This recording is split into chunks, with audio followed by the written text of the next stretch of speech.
Hello friends, welcome to my YouTube channel. आज हम लोग मेमोरी की स्टडी को कंटिन्यू करेंगे। आज हम जो टॉपिक देखने वाले हैं वो है methods of memorising. Memorising means याद करना। याद करने का जो मेथड है कौन कौन सा है, कौन कौन से ऐसे मेथड हैं जिनसे हम इफ़ेक्टिवली याद कर सकते हैं। तो ये 12 मेथड आज आप देखेंगे। ये जो मेथड्स है इसको आप इजीली याद कर पाएँ, इसके लिए मैंने एक ट्रिक बनाया है। वो ट्रिक है, देख लीजिए। सपोज आपके टीचर ने आपके क्लास को 4 ग्रुप में डिवाइड किया है और चारों ग्रुप को फॉर्म फिलअप करने को दिया हुआ है और आपकी टीचर आपसे कहती हैं होल ग्रुप्स फार्म 2। यहाँ पे देखिए, होल ग्रुप्स फार्म 2। एक्चुअली जो फार्म है उसका स्पेलिंग FARM होता है, लेकिन हम यहाँ पे फार्म लिख दिए हैं। जैसे मूवी है स्मार्ट शंकर ना होके क्या है, स्मार्ट शंकर है, वैसे ही हम फार्म ना लिख के यहाँ पे फार्म लिख दिए हैं। सिर्फ ये एक ट्रिक है। ग्रुप का भी सही स्पेलिंग ये नहीं होता है, हम लोग सिर्फ ट्रिक लिखे हैं इसलिए GRUP लिखे हैं। ये हमारा ट्रिक है आज का, होल ग्रुप्स फार्म 2। इसको आपको एग्जाम में नहीं लिखना है। अब देख लेते हैं कि इस ट्रिक से आप ये जो पूरे पॉइंट्स हैं इसको कैसे याद रख सकते हैं। तो पहला है होल। होल जो है इस वर्ड से आप याद रखेंगे whole and part method. Second है जी से आप याद रखेंगे ग्रुपिंग एंड रिदम। थर्ड है आर से आप याद रखेंगे रेसिटेशन। और फोर्थ है यू से आप याद रखेंगे utilising as many senses as possible. और पी से आप याद रखेंगे pulling at all together. S से आप याद रखेंगे space and unspaced method. F से आप याद रखेंगे फनल अप्रोच। ए से आप याद रखेंगे एक्रोनिम। और आर से आप याद रखेंगे रिपीटेशन एंड प्रैक्टिस। ए से आपको याद रखना है एक्रोस्टिक।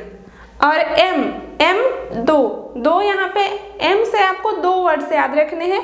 फर्स्ट है making use of the principle of association और सेकेंड है एम से निमोनिक्स। यहाँ देखिए ये एम से शुरू हुआ है लेकिन इसका प्रोनाउंसिएशन होता है निमोनिक्स। अब हम सारे पॉइंट्स को एक एक करके डिटेल में देखेंगे। फर्स्ट है होल एंड पार्ट मेथड। जब आप स्टडी कर रहे हैं और आपको कुछ याद करना है तो याद करने का एक मेथड हो सकता है ये whole and part method. Whole method में ये होगा कि आप शुरू से लेकर लास्ट तक पढ़ें। इसका एग्जाम्पल है, सपोज कि आपको पोयम याद करना है।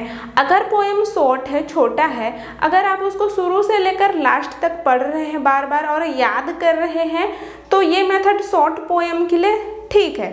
लेकिन अगर आप लॉन्ग पोयम, जो बड़ा पोयम है, उसको अगर आप याद कर रहे हैं और आप शुरू से लेकर लास्ट तक बोलेंगे एक ही बार में याद हो जाए तो ये मेथड गलत है। आपको उस समय क्या करना है, पार्ट में डिवाइड करना है। जैसे आप उस पोयम को 4-4 लाइन का डिवाइड कर लेंगे और सबसे पहले जो फर्स्ट पार्ट है उसको याद कर लेंगे, उसके बाद जो सेकंड पार्ट है उसको याद करेंगे। इस तरह से आप अगर पार्ट के मेथड से याद करेंगे तो आपको ज़्यादा इजी होगा याद। सेकेंड है ग्रुपिंग एंड रिदम। आप याद करने के लिए ग्रुपिंग मेथड का यूज कर सकते हैं। एग्जाम्पल के लिए सपोज कि ये टेलीफोन नंबर है और आपको इसको याद करना है। आप इसको शुरू से लेकर लास्ट तक ऐसे याद करने जाएंगे तो आपको डिफ़िकल्टी होगी। इसके लिए आपको क्या करना होगा, इसको अगर आप ऐसे ग्रुप में डिवाइड कर दे रहे हैं तो आपको इजीली याद हो जाएगा। ऐसे आप जब ग्रुप में डिवाइड करके याद करेंगे तो आपको याद करने में आसानी होगी। रिदम में ये है कि गाना गा करके ज़्यादा इजीली याद किया जा सकता है जो डिफ़िकल्ट है उन चीज़ों को। एग्जाम्पल के लिए जो बच्चे होते हैं, बच्चों को जो मल्टीप्लिकेशन टेबल याद कराया जाता है वो सिंग एंड सॉन्ग फैशन में याद कराया जाता है तो ये उनके लिए ज़्यादा आसान होता है। सपोज 2 1 जा 2, 2 2 जा 4, 2 3 जा 6। इस तरह से गाना गा कर जब बच्चे याद करते हैं तो उनको टेबल्स ज़्यादा आसानी से याद हो जाता है। थर्ड थर्ड है रेसिटेशन। रेसिटेशन जो है इसमें ये है कि आप कोई भी लेसन रीड किए हैं, पढ़े हैं, उसके बाद आपको शुरू से लेकर लास्ट तक बिना बुक देखे रिव्यू करना चाहिए, मीन्स रिकॉल करना चाहिए। आप इस मेथड का जब यूज़ करेंगे तो ये आपको बहुत ज़्यादा बेनिफिट करेगा। अगर आप 4 बार रिपीट पढ़ रहे हैं तो उससे भी ज़्यादा बेनिफिट ये करेगा कि आप एक बार पढ़ लिए हैं अच्छे से, उसके बाद शुरू से लेकर लास्ट तक बिना देखे रिकॉल करने की कोशिश करें। इसको आप और इफ़ेक्टिव बना सकते हैं अगर आप पढ़ने के बाद उसको रिकॉल करते हुए आप लिख के प्रैक्टिस करें, तो आपको लिखने का भी प्रैक्टिस हो जाएगा और रिकॉल करने का भी। अगर आप इस तरह से पढ़ेंगे तो आपको बहुत अच्छे से याद हो जाएगा और एग्ज़ाम में या टेस्ट में आपको लिखते समय ज़्यादा समय नहीं लगेगा, अगर आप पढ़ते हुए पढ़ने के बाद ही उसको रिकॉल करके रिव्यू करते हैं तो। फोर्थ है utilising as many senses as possible. हमको क्या करना चाहिए? यूटिलाइज करना चाहिए, जितना भी पॉसिबल हो सके उन सभी सेंसेस को यूटिलाइज करना चाहिए। हमारे पास 5 सेंसेस हैं, अगर हम केवल सुन रहे हैं और याद करने की कोशिश कर रहे हैं तो हमको डिफ़िकल्टी हो सकती है, लेकिन हम देख करके, टच करके अच्छे से अगर याद करें तो हमको ज़्यादा इजी होगा याद करना। इसलिए क्या करना चाहिए, जो AV एड्स है, ऑडियो विजुअल एड्स है, उसका यूज़ करना चाहिए स्टडी करने के लिए। फिफ्थ है pulling at all together. Pulling at all together इसमें यह है कि जब आप ऑर्गेनाइज तरीके से और ऑर्डरली एक क्रम से जब आप पढ़ेंगे तो वो आपको ज़्यादा अच्छे से याद होगा। इसका एक एग्जाम्पल है, सपोज कि आपको साइकोलॉजी का जो मेमोरी टॉपिक है इसको याद करना है। आप मेमोरी पढ़ने के लिए 3-4 अलग अलग बुक्स ले लिए हैं और फिर उससे पढ़ रहे हैं, तो आपको बार बार 3-4 बुक लेकर के बैठेंगे फिर पढ़ेंगे तो आपको डिफ़िकल्टी होगा। इसके लिए आपको क्या करना चाहिए, जो चारों बुक हैं, चारों बुक्स में से आप जो भी चीज़ पढ़ना चाहते हैं उसको आप एक जगह नोट्स कॉपी में लिख लें और ऑर्डरली लिखें। जिस क्रम में आपको याद करना है उसी क्रम में लिखें। जैसे मैंने ये जो ट्रिक बनाया है, अगर आप इस ट्रिक से याद कर रहे हैं तो इसी सीक्वेंस में जब आप सभी पॉइंट्स को लिख लेंगे और वैसा ही पढ़ेंगे तो वो आपको ज़्यादा अच्छे से याद होगा। इस तरह से क्या करना चाहिए, आपको नोट्स बना करके पढ़ना चाहिए, मीन्स ऑर्गेनाइज कर लेना चाहिए और ऑर्डरली पढ़ना चाहिए। पुलिंग एट ऑल टुगेदर, जैसे 4 बुक हैं तो चारों बुक से आपने पुल कर लिया, जो चाहिए था उसे खींच लिया, एक जगह लिख दिया और आप वैसे याद करेंगे तो आपको ज़्यादा आसानी से याद होगा। 6th है space and unspaced method. Space और अनस्पेस्ड मेथड, इसका मीनिंग ये है कि आप पहले क्या करें, वर्क करें। आप स्टडी कर रहे हैं, उसके कुछ पर्टिकुलर टाइम के बाद आपको रेस्ट लेना चाहिए। रेस्ट लेने के बाद आपको फिर स्टडी करना चाहिए। जैसे आपका जो क्लासेस है, अगर सुबह 9 बजे से 1 बजे तक कंटिन्यू आपका क्लास चलती रहे तो आपको क्या होगा, अच्छे से याद नहीं होगा। लेकिन वहीं अगर आपको 9 बजे से 45 मिनट्स तक पढ़ाया जाए, फिर 15 मिनट का आपको ब्रेक दिया जाए, फिर आपको 45 मिनट्स तक पढ़ाया जाए, फिर आपको 15 मिनट का ब्रेक मिले, तो इससे क्या होगा, आपको जो अटेंशन है और इंटरेस्ट है वो मेंटेन रहेगा। तो आपको अपनी सेल्फ स्टडी में भी ऐसा करना है, जैसे आप 45 मिनट पढ़ें, फिर 10 या 15 मिनट रेस्ट लें, फिर आप 45 मिनट्स पढ़ें। ऐसे याद करने से माइंड फ्रेश होता है और ज़्यादा अच्छे से याद होता है। सपोज कि ये फनल है, यहाँ से आप देख रहे हैं, यहाँ से आपको सबसे पहले क्या करना है, जो इधर पूरा है उसको देखना है, उसके बाद एक एक करके धीरे धीरे स्पेसिफिक में आना है। फनल अप्रोच मीन्स सबसे पहले जो जनरल कॉन्सेप्ट है उसको समझना चाहिए, उसके बाद उसका एक एक जो स्पेसिफिक डिटेल्स है उसको देखना चाहिए। जब जनरल कॉन्सेप्ट को समझने के बाद स्पेसिफिक डिटेल्स को पढ़ेंगे तो वो ज़्यादा आसानी होगा याद रखने में। 8th है एक्रोनिम। जो एक्रोनिम है, इसमें जो वर्ड्स हैं उसका जो फर्स्ट लेटर है उसको लेकर के एक साथ लिख करके याद किया जाता है। एग्जाम्पल के लिए जैसे वर्ल्ड हेल्थ ऑर्गेनाइजेशन है, वर्ल्ड हेल्थ ऑर्गेनाइजेशन, एक ही बार कोई इसको सुनेगा तो उसको याद करना डिफ़िकल्ट होगा, लेकिन उसके लिए याद रखने के लिए एक एक्रोनिम बनाया जाता है WHO। ये जो WHO है, वर्ल्ड हेल्थ ऑर्गेनाइजेशन, जब इस तरह से आप एक्रोनिम बना करके याद करेंगे तो आपको ज़्यादा आसानी होगा याद करने में। जैसे कीबोर्ड, माउस, जैसे कि कीबोर्ड, माउस, मॉनिटर और CPU, ये जो चार वर्ड हैं, इन चारों वर्ड को याद करने के लिए आप क्या करेंगे, चारों वर्ड का जो फर्स्ट लेटर है उसको एक जगह लिख करके एक वर्ड बना लेंगे। जैसे कि कीबोर्ड का K, माउस का M, मॉनिटर का M और CPU का C। तो आपको कंप्यूटर के चारों पार्ट से याद करना है, तो आप KMMC याद रखेंगे तो आपको जो कंप्यूटर के चारों पार्ट हैं वो इजीली याद हो जाएगा। ये एक मेथड है एक्रोनिम, जिसे मेमोराइज करना इजी होता है। 9th है repetition and practice. Repetition and practice, repeat करना और प्रैक्टिस करना। आप जो कुछ भी पढ़ रहे हैं उसको आप जितना ज़्यादा रिपीट करेंगे वो आपको उतना ही ज़्यादा याद रहेगा। लेकिन यहाँ पे रिपीट जो करना है वो इंटेलिजेंट वे में करना है। मीन्स ये कि आप रिपीट तो करें लेकिन पूरा अच्छे से समझते हुए, अंडरस्टैंड करते हुए रिपीट करें, तब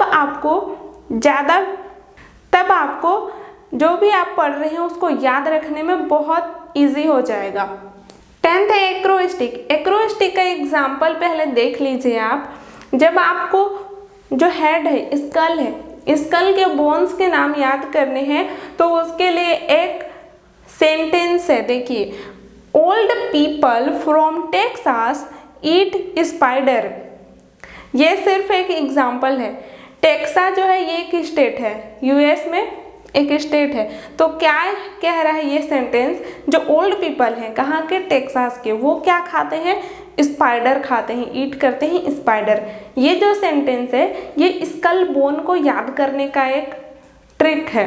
देखिए कैसे, जो ओल्ड है, ओल्ड से होगा ओसिपिटल, ओ से याद रखेंगे ओसिपिटल, पीपल से याद रखेंगे पेराइटल, फ्रॉम से याद रखेंगे फ्रंटल, टेक्सास से याद रखेंगे टेम्पोरल, ईट से याद रखेंगे एथमोइड, स्पाइडर से याद रखेंगे स्फिनोइड। यहाँ पे क्या किया गया है, एक सेंटेंस बनाया गया है और इस सेंटेंस में जितने भी वर्ड यूज हो रहे हैं उनका जो फर्स्ट लेटर है ये क्लू दे रहा है, आइडिया दे रहा है।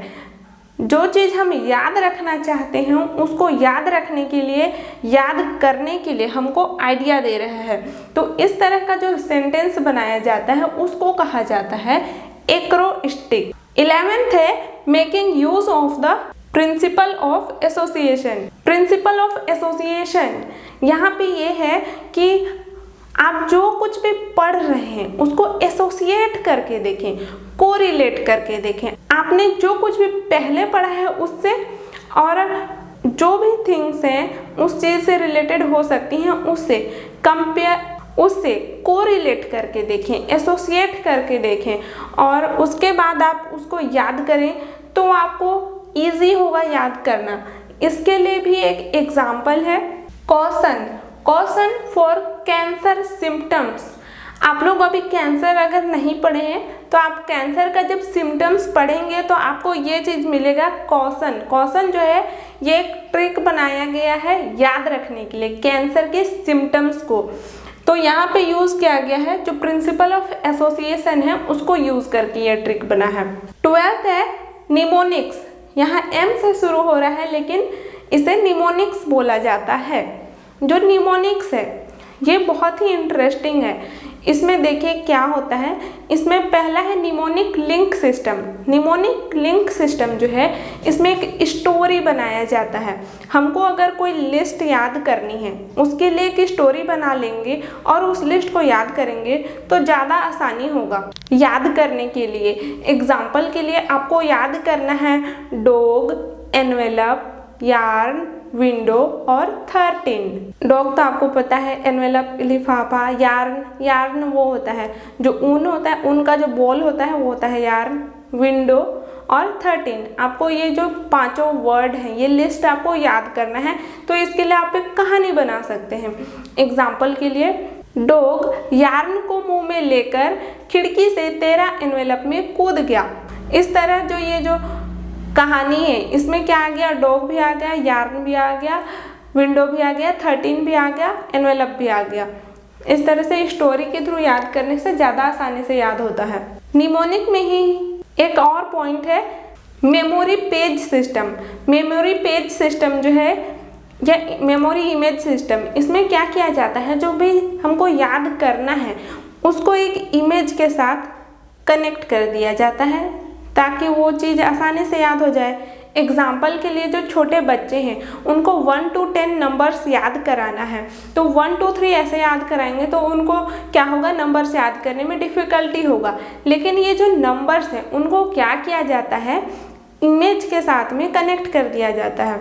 एग्जाम्पल के लिए, 1 is bun, 2 is shoe, 3 is tree, 4 is door।